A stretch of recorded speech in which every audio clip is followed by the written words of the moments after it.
Sudah begitu ramai di kalangan jemaah, laki-laki dan perempuan yang mereka amal sebulan, 2 bulan, 3 bulan, lepas tu mereka telefon, Ustaz, Alhamdulillah kami lihat perubahannya.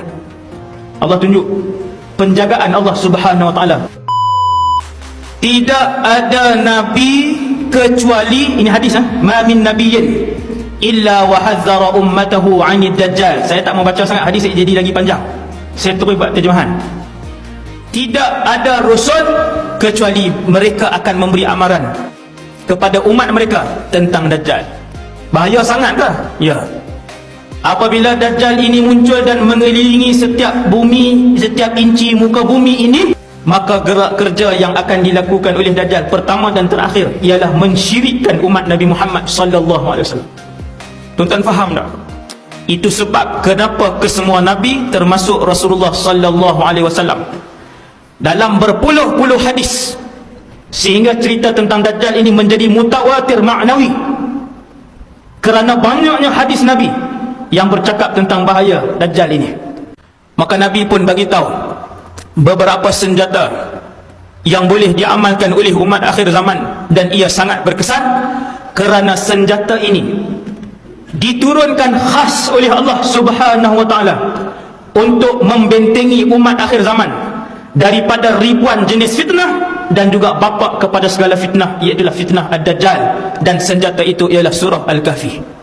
4 cara. Yang pertama, membaca surah Al-Kahfi ayat 1 hingga ayat 110 pada setiap hari Jumaat sekali.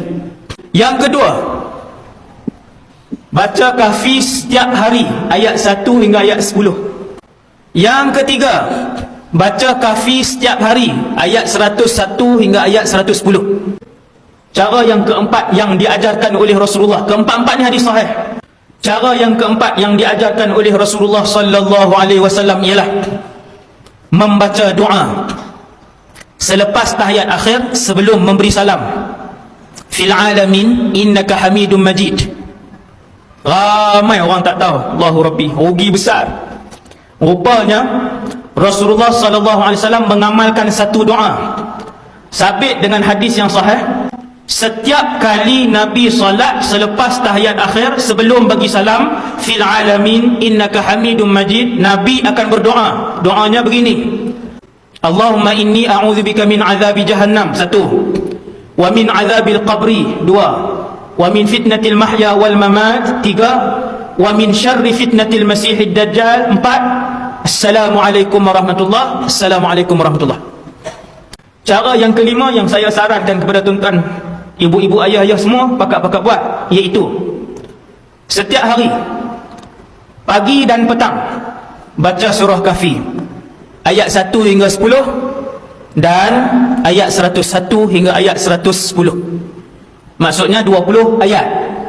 10 ayat terawal surah Kahfi, 10 ayat terakhir surah Kahfi, 20 ayat.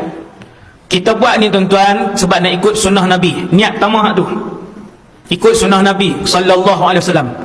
Niat yang kedua, waktu tuan-tuan beramai pagi dan petang tu, ya Allah, peliharalah aku dan ahli keluargaku dari fitnah yang begitu banyak di akhir zaman ini.